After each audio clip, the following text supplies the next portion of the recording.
देखा कि किशोरी जी ठाकुर जी के साथ में वन में विहार कर रही थी, और तभी किशोरी जी की दृष्टि पड़ी, एक सुंदर फल लगा है, पुष्प लगे हैं एक वृक्ष के ऊपर, और किशोरी जी जाकर के उछल उछल करके वो पुष्प तोड़ने का प्रयास कर रही हैं, लेकिन नहीं पहुंच पा रही वहां तक।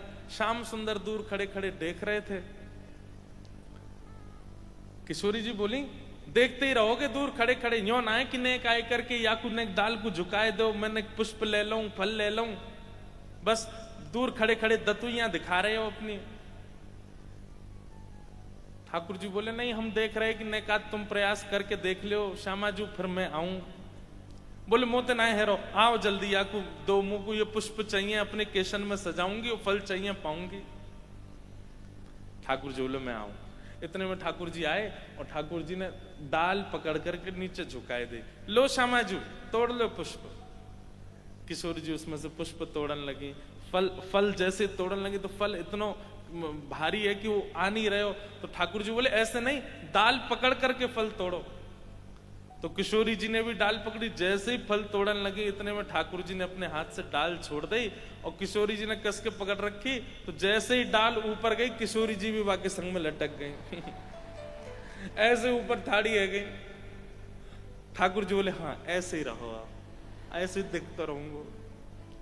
अब ये लीला एक महापुरुष अपने स्मरण में चिंतन कर रहे थे, और जैसे ही ठाकुर जी ने वो डाल छोड़ी और किशोरी जी ऊपर गई, वो महापुरुष जोर जोर से हंसने लगे, अरे श्याम सुंदर तुम्हारी लीला अद्भुत है, अरे लाला जी कहा कर दियो, किशोरी जी हमारी बड़ी कोमल है, तुमने जी कहा कर दियो, डाल पे लटक गई बेचारी, अरे जल्दी नीचे करो। अब वो जोर जोर से हंसे, हंसते हंसते नेत्रों से आंसू आवे। विचार कीजिएगा,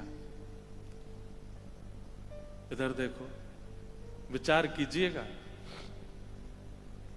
वे तो केवल लीला स्मरण करके हंस रहे थे, लेकिन तभी सामने से एक ब्रजवासी जा रहा था, उसका एक पैर नहीं था, और थोड़ा वो ऐसे अचक के चल रहे थे, और तभी ये महापुरुष हंसने लगे, तो उसको ऐसा लगा कि ये मेरी लाचारी पर हंस रहे हैं, मेरी दुर्बलता पर हंस रहे हैं।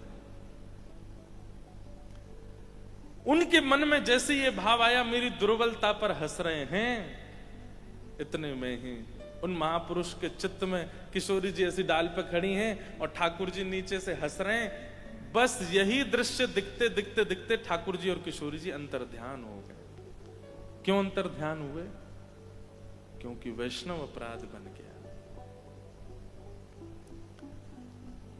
अब वो बाबा इतनी चिंता में आगे, बोले अरे ये लीला अधूरी कैसे रह गई, ये लीला यहीं पर विश्राम क्यों हो गई, ये आगे लीला का विस्तार क्यों नहीं हुआ। नेत्र बंद करके चिंतन करने लगे, ठाकुर जी से निवेदन करने लगे, हे श्याम सुंदर आप कहां चले गए, किशोरी जी कहां चली गई, आप दोनों अंतर्ध्यान क्यों हो गए। ठाकुर जी नहीं आए। सोचो, वर्षों की तपस्या, वर्षों की परिश्रम, वर्षों का ध्यान, वर्षों की जप, सब एक अपराध से सब नष्ट हो गया। खूब यमुना स्नान किए, खूब वृंदावन परिक्रमा लगाई, लेकिन पुनः स्मरण में ठाकुर जी नहीं आए। तब अपने गुरुदेव से जाकर के कहा, गुरुदेव ऐसे ऐसे सब लीला हुई। रोज ठाकुर जी चिंतन में आते थे, रोज ठाकुर जी स्मरण में आते थे, नित्य नित्य नूतन लीलाएं करते थे, कभी रुलाते थे, कभी हंसाते थे, लेकिन पतो ना कहा भयो ऐसो, परसों ऐसी लीला है रही, मैं जोर जोर ते हंस रहे हो, पतो ना मेरी हंसी ते बुरो मान गए कि कहा है गए, ठाकुर जी अंतर ध्यान है गए, अब मुंह को लीला दिख नहीं रही है। गुरुदेव ने तुरंत पूछा, बोले जब ठाकुर जी अंतर ध्यान हुए तो तुमने नेत्र खोल के देखा? बोले हाँ मेरे नेत्र खुल गए थे। बाहर क्या दिखा?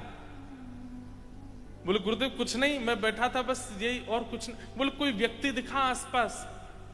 तभी उन्होंने ध्यान से चिंतन कर, हाँ गुरुदेव एक व्यक्ति था, उसके एक पैर नहीं थे, वो लाचार थे, थोड़े से जा रहे थे आगे, थोड़ा लंगड़ा रहे थे।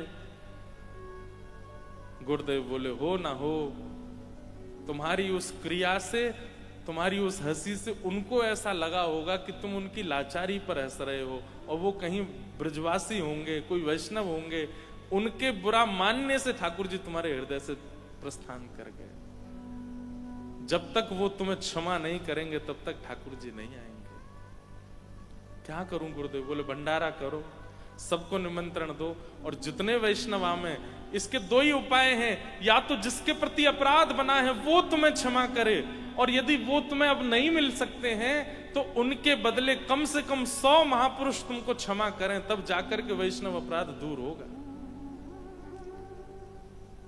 उन्होंने भंडारा कराया, भंडारा करा करके जितने महापुरुष पधारे सबको दक्षिणा प्रदान करें, और सबके चरणों में प्रणाम करके कान पकड़ के कहें मुझे क्षमा कर दो।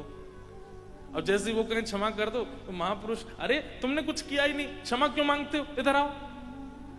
सब लोग अपने हृदय से लगावे उनको क्षमा करते गए। जब 100 वैष्णवों को प्रणाम करके क्षमा मांगी, और क्षमा मांग करके गुरुदेव को जाके कहा कि मैंने भंडारा किया, सबसे क्षमा मांगी, बोले अब जाओ यमुना स्नान करो, ब्रजरज लगाओ, नेत्र बंद करके देखो ठाकुर जी दिखते हैं कि नहीं। जैसे ही जाकर के स्नान करके रज लगा के ध्यान में बैठे, तुरंत क्या लीला प्रकट हुई कि ठाकुर जी नीचे खड़े खड़े हंस रहे हैं और किशोरी जी ऐसे डाल पर खड़ी हैं। पुनः वही लीला वहीं से प्रकट हो गई। अनुनय विनय करने लगे, हे ठाकुर जी किशोरी जी को नीचे बुलाओ। किशोरी जी बोले एक बार नीचे उतारो, तुम्हें बताऊंगी मैं। जैसे ही ठाकुर जी ने किशोरी जी नीचे उतारी, अब यहां तो ठाकुर जी डाल पकड़ के नीचे कर रहे थे, किशोरी जी ने देखी दोनों हाथ इनके व्यस्त हैं, इतने में ही यहाँ कमर में बंधी वही वंशी निकाल करके किशोरी जी भाज गई वहां से। अब ठाकुर जी पीछे पीछे डोल रहे, हे श्यामाजू मेरी वंशी दे दो, हे किशोरी जी मेरी वंशी दे दो। या वंशी मोरे प्राण बसत हैं, या वंशी मोरे प्राण बसत है, सो वंशी गई चोरी, सो वंशी गई चोरी। अब राधे रानी दे डारो वंशी मोरी, अब राधे रानी दे डारो वंशी मोरी। आहा, वो महापुरुष इतने प्रसन्न हो गए कि अब मेरे चिंतन में पुनः ठाकुर जी आ गए। तब से उन्होंने नियम बना लिया, वो इतने एकांत में बैठ करके भजन करने लगे कि कहीं मानसी में वो हंस भी रहे हो तो सामने से कोई देख ना लेवे, और कहीं ये ना विचार कर ले कि मुझ पे हंस रहे हैं। क्यों? क्योंकि वैष्णव अपराध एकमात्र ऐसा है जिसके कारण आपकी भक्ति की क्षति होती है, आपके भाव की क्षति होती है, आपकी स्मृति की स्मरण की क्षति होती है। पहले आप कथा सुनते थे बहुत मन लगता था, लेकिन आजकल आपको नींद आने लग जाती है। इसका मतलब क्या है? कोई वैष्णव अपराध बना हुआ है आपसे। पहले आपका नाम जप बहुत बढ़िया चलता था, लेकिन आजकल आपको नाम जप में आलस आने लग गया है, ठाकुर जी की सेवा में आलस आने लग गया है। इसका मतलब कोई वैष्णव अपराध बना है आपसे। पहले ठाकुर जी की भोग सामग्री बहुत बढ़िया सिद्ध करते थे, लेकिन अब कभी चीनी ज्यादा हो जाती, कभी नमक तेज हो जाए, कभी मिर्ची तेज हो जाए, कोई वैष्णव अपराध बना है आपसे। इसीलिए सेवा में विघ्न आ रहा है। और सेवा में विघ्न तो चलो कई बार ऐसे ही आ जाते हैं, पर आपकी स्मरण भक्ति में यदि विघ्न आ रहा है तो इसका मतलब है कोई वैष्णव अपराध आपसे बना है। इसलिए स्मरण भक्ति का परहेज है, कोई वैष्णव अपराध ना बने। सब वैष्णवों के आगे हाथ जोड़ा करो, सबसे प्रार्थना किया करो, और बोल के जाके नहीं कहना कि हमें क्षमा करो, दूर से ही उनके चरणों में प्रणाम निवेदन करके हमें क्षमा कर दीजिए, हमसे कोई वैष्णव अपराध ना बन जाए। ठाकुर जी से ठाकुर जी को मांगना, ठाकुर जी से धाम मांगना, ठाकुर जी, ये तो बहुत आगे की बात है। उससे पहले बहुत पवित्रताएं मांगनी है ठाकुर जी से।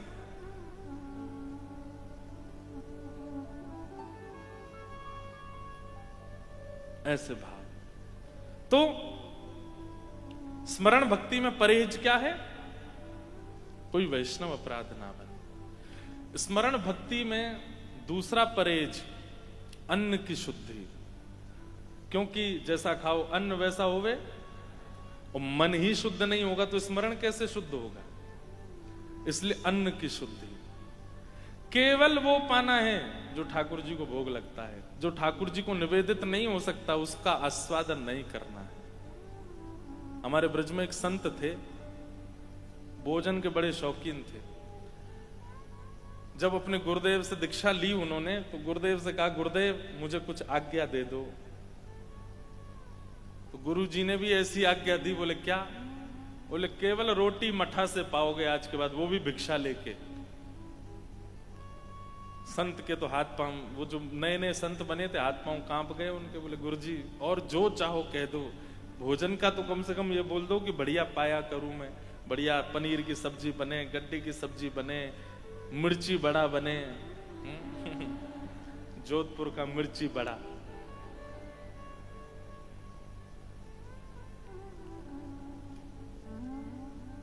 और क्या बनता है जोधपुर में? है समोसा। समोसा भी प्रसिद्ध है। मारवाड़ी, देखो महाराज जी कितने चटोरे आते हैं कथा में। एक से एक जानकार हैं सबरे। एक बात कहें, बारात में सजने की सबसे ज्यादा छूट दो ही को होती है, दुल्हा और दुल्हन को। अब बेचारी दुल्हन का तो मेकअप है 500 रुपए वाला, और जो उसके संग में सखियां खड़ी हैं वो 5-5 हजार का मेकअप करवा लें, तो ये तो अत्याचार है ना बेचारी के ऊपर। आपको प्रयास करना चाहिए कि आपकी अचकन, आपका स्वरूप दुल्हा से तो कम ही हो। कई बार ऐसा होता है कि दुल्हा बेचारा घोड़ी पे बैठा है, पर नीचे बारातियों में ही कोई इतनी जोर की शेरवानी पहन के आता, सब उसी को देखते रहते हैं। बोले दुल्हा तो नीचे डोल रहा है। एक बार महाराज जी, बताने वाली बात तो नहीं है, हमारी खुद की सबसे छोटी बहन, तीसरी वाली बहन जो है, उनके ब्याह में एक हमारे पिताजी के श्रोता हैं, पीछे पड़ गए। बोले महाराज जी की तो ड्रेस मैं बनाऊंगा मेरी। हमने कि भाई ऐसी कुर्ता धोती पहन लेंगे, हमको क्या है। बोले नहीं नहीं महाराज जी मैं बना के लाऊंगा। वो महाराज जी ऐसी अचकन बना के लाए कि हमारे जीजा जी फेल हमारे आगे। अब मैं पहन के जैसे ही निकला अपने कक्ष से बाहर, हमारी माता जी कहे, लाला जी कहा कर रहे हो तू है? बेचारे दुल्हे राजा की इतनी ज्यादा कढ़ाई नहीं है कुर्ता में जितना तू पहन के घूम रहा है। मैंने कि एक बार राउंड तो मार के आऊंगा मैं सब जगह। और तो और दुल्हा ही बोल पड़े, बोले भैया जाते बढ़िया तू मेरी पहन, मुझे अपनी दे दे। ये बात हम क्यों कह रहे हैं? चाहे रस का सुख हो, चाहे श्रृंगार का सुख हो, उसका अधिकार तो प्रिया प्रियतम को ही है। उसका अधिकार तो ठाकुर जी को है। उनका जितना हो सके सुंदर सुंदर प्रसाद बनाओ, सुंदर सुंदर उनका श्रृंगार करो, सुंदर से सुंदर उनका आवरण बनाओ, सुंदर से और फिर उस प्रसादी को अपने ऊपर धारण करो, उस प्रसादी को अपने ऊपर ले लो। जो भोग ठाकुर जी ने आरोगा उसको पालो। जैसे श्रृंगार किया हमारे महाराज जी, ऐसे श्रृंगार कर देते हैं, ठाकुर जी की प्रसादी अपने ऊपर धारण कर लो, वो तो ठीक है। पर कई लोग तो ठाकुर जी को भोग नहीं लग सकता वो भी पा रहे हैं। ठाकुर जी को जो श्रृंगार नहीं हो सकता वैसा श्रृंगार कर रहे हैं। ठाकुर जी को जो वस्त्र आभूषण जितने अच्छे ठाकुर जी को नहीं धराए उतने अच्छे स्वयं पहन के घूम रहे हैं। ये तो फिर ये भक्त का स्वरूप नहीं है। भक्त तो अपने ठाकुर जी को सजा धजा के खिला पिला के मस्त रखता है, स्वयं उनकी प्रसादी ग्रहण करता है। तो स्मरण भक्ति का दूसरा परहेज है अन्न की शुद्धि। वही पाना है जो ठाकुर जी को निवेदित हो सकता है, और जो ठाकुर जी को निवेदित नहीं हो सकता, ठाकुर जी को प्रसादी जिसकी नहीं हुई है, वो सेवन करने का अधिकार आपको नहीं है। यदि आप उसको करेंगे तो माफ कीजिएगा, श्रवण भक्ति, कीर्तन भक्ति, बाकी भक्ति आपकी पुष्ट होंगी, पर स्मरण भक्ति में आप निपुण नहीं हो पाओगे। स्मरण भक्ति की निपुणता के लिए तो अन्न की शुद्धि, वाचो वेगम, अपनी जीव पर थोड़ा सा लगाम लगाइए। और दूसरी बात, जो ठाकुर जी को निवेदित करते हैं हम वस्तु, ठाकुर जी को निवेदित करने से पहले वो वस्तु है, सामग्री है, पर निवेदित करने के बाद वो प्रसाद है। उसके प्रति वो सामग्री बुद्धि नहीं होनी चाहिए कि ये बेसन का लड़ुआ बहुत बढ़िया है, ये मिर्ची बड़ा बहुत अच्छा है, पराठा बहुत अच्छा है। नहीं, वो प्रसाद है। उसके प्रति अन्न और अन्य सामग्री की बुद्धि नहीं होनी चाहिए। इतनी सावधानी रखेंगे तब मन शुद्ध होगा और तब मन में स्मरण भक्ति प्रकट होगी।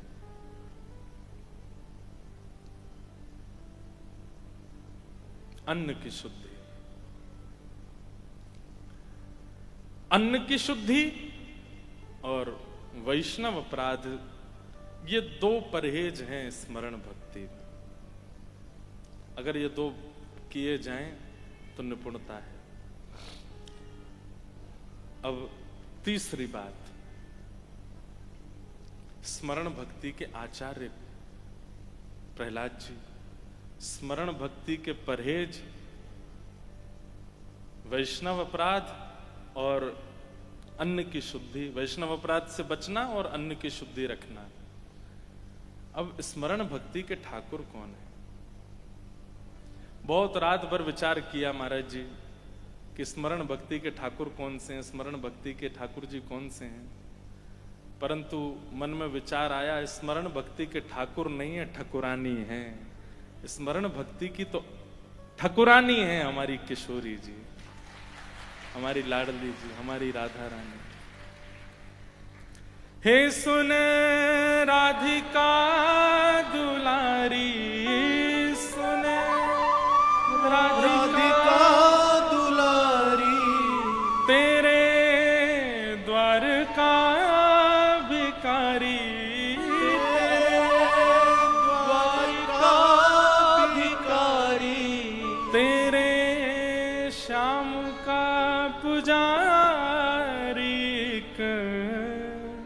पीड़ा है हमारी, हमें श्याम ना मिला, हमें श्याम ना मिला। हम सोचते थे कान्हा कहीं कुंजन में होगा, सोचते हैं कान्हा कहीं कुंजन में होगा। हो अभी तो मिलन का हमने सुख नहीं भोगा। अभी तो मिलन का हमने सुख नहीं भोगा। सुन के प्रेम की परिभाषा, सुन के प्रेम की परिभाषा मन में बंधी थी जो आशा, मन में बंधी थी जो आशा, आशा हुई रे निराशा झूठी, दे गया दिलासा। श्याम ना मिला हमें, श्याम ना मिला हमें, श्याम ना मिला हमें श्याम ना मिला। भैया, श्रवण भक्ति के ठाकुर जी महाप्रभु जगन्नाथ, कीर्तन भक्ति के ठाकुर जी श्री पंढरीनाथ, पर स्मरण भक्ति के ठाकुर नहीं, ठकुरानी है हमारी किशोरी जी, हमारी राधा रानी। आपसे साधन ना बने, आपसे परहेज ना हो, आपकी स्मरण भक्ति को आप पुष्ट करने की इच्छा रखते हो तो किशोरी जी की शरण ग्रहण कर लो। हमारी किशोरी जी, भैया ये बात मेरे मन में कैसे आई? मैं मनगढ़ंत बात नहीं कह रहा हूं, ये बात मेरे मन में आई क्योंकि जब महाराज के मध्य से ठाकुर जी अंतर ध्यान हो गए तो गोपियां भी किशोरी जी की शरण में गई, और वहां किशोरी जी की शरण में जाके किशोरी जी ने जो स्मरण प्रकट करवाया है गोपियों के चित्त में, वही गोपी गीत बन करके प्रकट हुआ, जिस गोपी गीत ने ठाकुर जी को प्रकट कर दिया।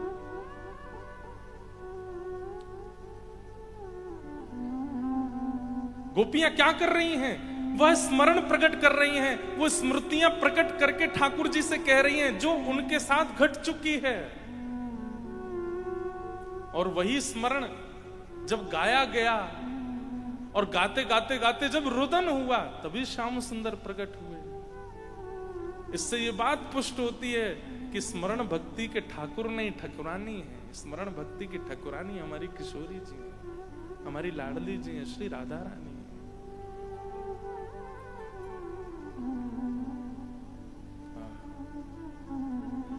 जयति तेधिकम् जन्मना ब्रजः शतइन्दिरा सस्वतत्र दैत्यदृश्यता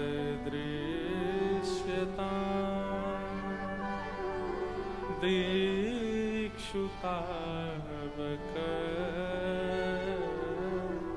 स्त्वैधृता सब स्वां विचिन्वते।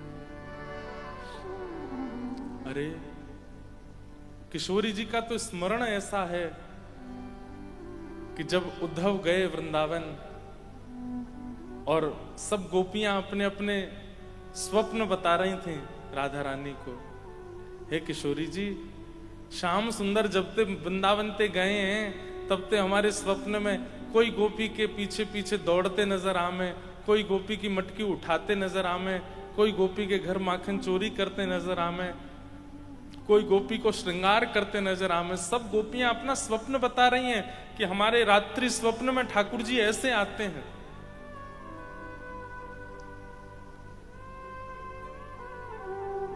गोपियां कहती हैं, हे श्यामाजू, ने अपने स्वप्न के बारे में बताओ, आपके स्वप्न में ठाकुर जी कैसे आते हैं?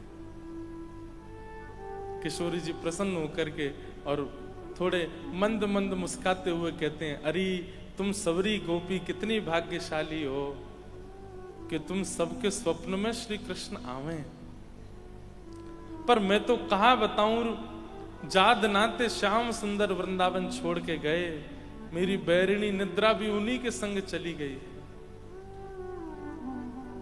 तुम नींद आती है तो स्वप्न देखती हो, पर मोह तो नींद ही ना आवे।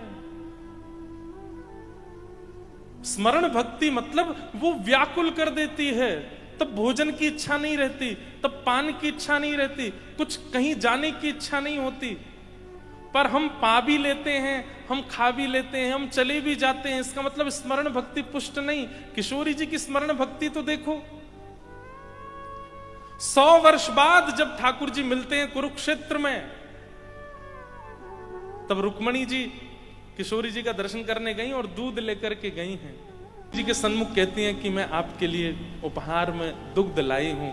तो किशोरी जी कहती हैं, रुक्मणी तुम्हारा उपहार स्वीकार है, पर जादना से श्याम सुंदर गए हैं व्रज वृंदावन से, वादिन से मैंने गौ सामग्री स्वीकार नहीं करी है। निद्रा और दुग्ध, ये 2 स्वीकार सुख में किए जाते हैं, ये 2 स्वीकार आनंद में किए जाते हैं, और मेरा आनंद तो श्री कृष्ण है। जब श्री कृष्ण ही मथुरा चले गए, द्वारिका चले गए, तो ये मैं आनंद कैसे कर सकूं?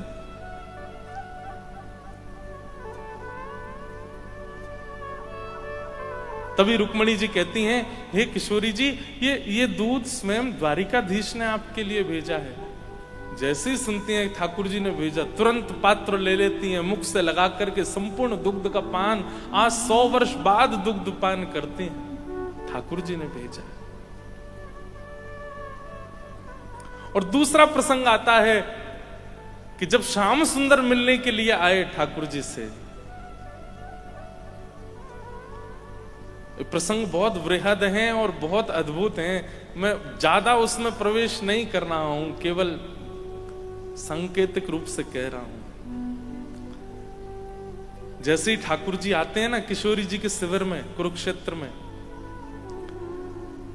तो यहां किशोरी जी बैठी हैं सब सखियों के साथ। ठाकुर जी को वृंदावन से गए 100 वर्ष हो चुके हैं, और तभी सब सखियां बात करती हैं और किशोरी जी से कहती हैं, यहीं कुरुक्षेत्र में द्वारिका के लोगों का शिविर भी लगा है, और हमने तो सुनी है आज सूर्य ग्रहण के अवसर पर श्याम सुंदर की पुष्प अर्चन चल रहे हैं, तुलसी अर्चन चल रहे हैं। किशोरी जी प्रसन्न होती हैं, अच्छी बात है, कुछ पुष्प अपने यहां से भी भिजवा दो ठाकुर जी की सेवा में। और अचानक बोलते बोलते किशोरी जी स्तब्ध हो जाती हैं।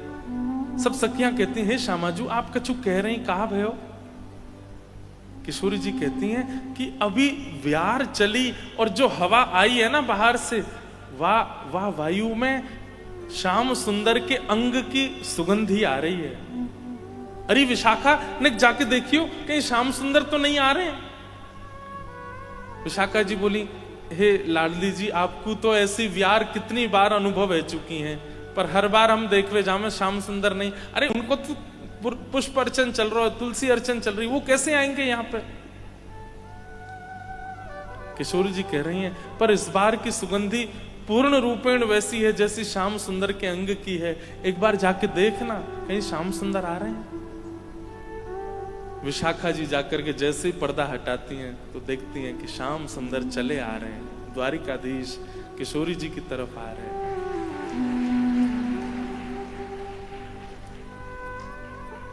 जैसे ही सन्मुख पधारे, किशोरी जी ने नेत्र नीचे कर लिए। सब सखियां स्तब्ध हो गई, अब क्या करें, क्या व्यवहार प्रकट करें, कैसे बोलें, क्या कुछ समझ नहीं पा रही हैं कोई भी। जिस सिंहासन पर किशोरी जी बैठी हैं, ठाकुर जी आकर के उसी सिंहासन से टेक लगा करके अपने मुकुट उतार करके और श्री किशोरी जी के चरणों पर हाथ रख करके बैठ जाते हैं। स्पर्श करते ही किशोरी जी का संपूर्ण अंग कंपायमान हो जाता है। किशोरी जी भी सिंहासन से नीचे आ जाती हैं, ठाकुर जी के बगल में बैठ जाती हैं और ठाकुर जी कहते हैं, किशोरी जी इतने वर्ष बाद आप मिली हैं, देखेंगे नहीं मेरी ओर?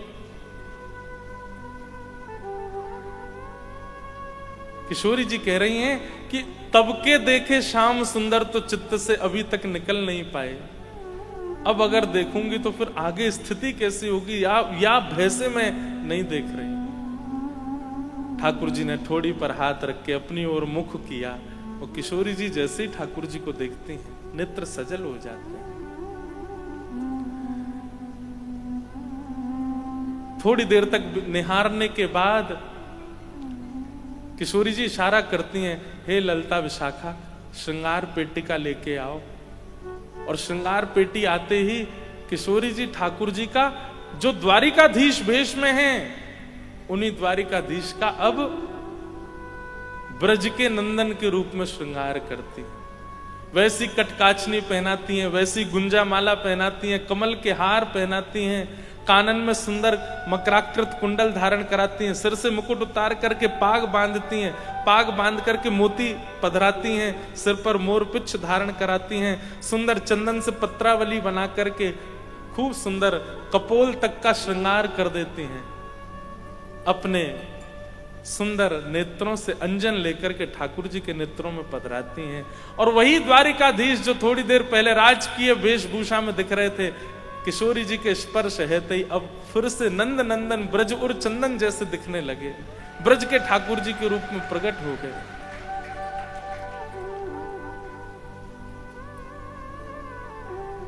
हो तो दासी नित्य तिहारी हो तो दासी नित्य तिहारी।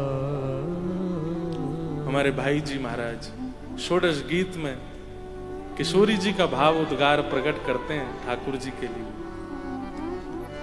प्राणनाथ जीवन धन मेरे, प्राणनाथ जीवन धन मेरे, प्राणनाथ जीवन धन मेरे, प्राणनाथ जीवन धन मेरे। हो तुम पे मैं बलिहारी, हो तुम पे बलिहारी, हो तो दासी नित्य तिहारी हो तो दासी नित्य तिहारी। और ठाकुर जी का श्रृंगार किया किशोरी जी ने, और श्रृंगार करके केवल अष्ट सखियां हैं, किशोरी जी हैं, और ठाकुर जी के साथ श्री लाडली जी रास विहार करते हैं। 100 वर्ष बाद रास विहार हो रहा है। बंधुओं, निभृत निकुंज की चर्चाएं अलग हैं, निकुंज की चर्चाएं अलग हैं, कुंज की चर्चाएं अलग हैं। ये रास विहार कुंज में हो रहा है, जिस कुंज में सब लीलाएं हैं, द्वारिका लीला, मथुरा लीला, सब लीलाएं हैं। निभृत निकुंज में तो आज भी रास विहार होता है ठाकुर जी का, पर निकुंज की लीला में तो ठाकुर जी द्वारिकाधीश हैं। कुंज की लीला में द्वारिकाधीश के साथ ठाकुर जी, किशोरी जी रास विहार कर रहे हैं। और रास विहार करके जब ठाकुर जी वापस अपने शिविर की ओर जा रहे हैं, तब आज 100 वर्ष बाद किशोरी जी कहती हैं, अरे ललिते नेक सेज बिछाए दे, मुझको नींद आ रही है, आज सोऊंगी मैं। 100 वर्षों से सोई नहीं है किशोरी जी, और आज अपनी शयन शैया पर पौड़ जाती हैं, और पौड़ करके मानो जैसे इतने वर्षों की निद्रा, आज तृप्ति का अनुभव तो हो नहीं सकता, पर वो किंचित तृप्ति जो है उससे निद्रा आज इतने, अरे स्मरण, ऐसा स्मरण कौन करता होगा जैसा हमारी किशोरी जी का। इसलिए मैं कहता हूं कि ठाकुर सब भक्ति के हैं, पर स्मरण भक्ति की तो ठाकुरानी है श्री राधा रानी। यहां स्थिति ये हो गई कि ठाकुर जी जैसे लौट करके गए द्वारिका के शिविर में, गए तो थे राजकीय वेशभूषा में, लेकिन लौट के आए श्याम सुंदर बन के।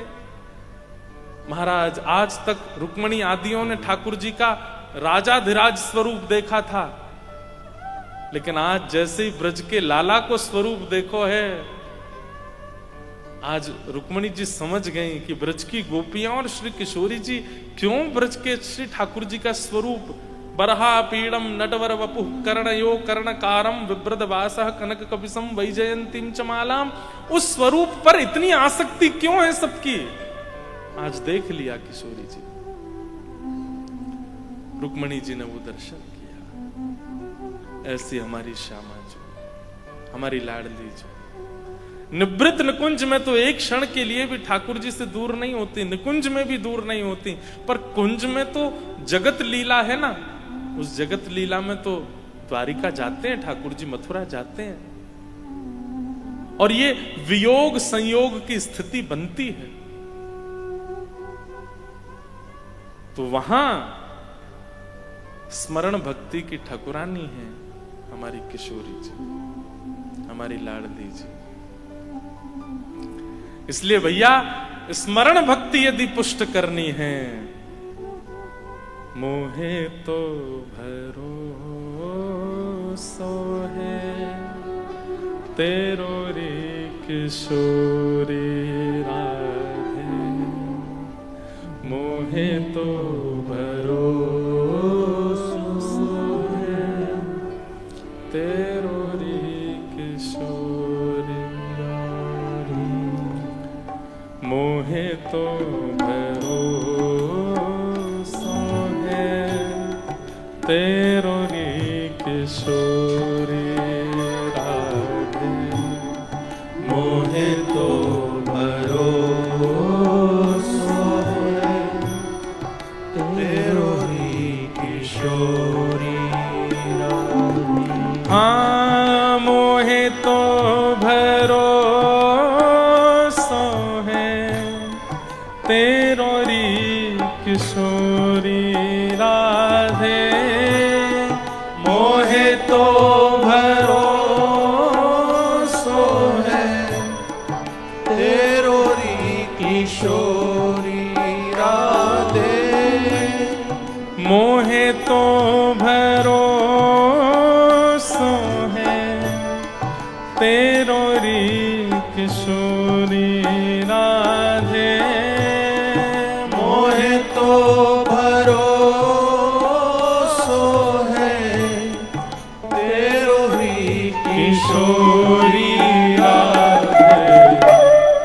मोहे तो भरोसो है तेरो रे किशोरी राधे। मोहे तो भरोसो है तेरो ही किशोरी राधे। हमारे ब्रज में किशोरी जी के सन्मुख ये भाव गाते हैं। मुक्ति भुक्ति ना मांगत केवल। मुक्ति भुक्ति ना मांगत केवल। हे श्यामा जी, हमें मुक्ति भुक्ति नवनिधि आदि ये सब नहीं चाहिए, केवल एक बात चाहिए और आप वो पूरी कर सकती हैं। क्या? अपनो जान संभालो किशोरी राधे। अपनो जान संभालो किशोरी राधे। अपनो जान संभालो किशोरी राधे। अपनो जान संभालो किशोरी राधे। मोहे तो भरोसो है तेरो रे किशोरी राधे। मोहे तो भरोसो है तेरो ही किशोरी राधे। और साधन हीन दीनु में राधे। साधन हीन दीन मेरा साधन हीन दीन में राधे। साधन हीन दीन मेरा तुम करुणामयी प्रेम अगाधे। तुम करुणामयी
किशोरी राधे मोहे तो भरोसो है तेरो ही किशोरी राधे मोहे तो भरोसो है तेरो री किशोरी राधे मोहे तो भरोसो है तेरो ही किशोरी राधे मोहे तो भरोसो है तेरो री किशोरी मोहे तो भरोसो है तेरो ही किशोरी तेरो रे किशोरी राधे तेरो ही किशोरी स्मरण भक्ति के ठाकुरानी है हमारी किशोरी जी। यदि कभी लगता हो कि हमारे स्मरण भाव में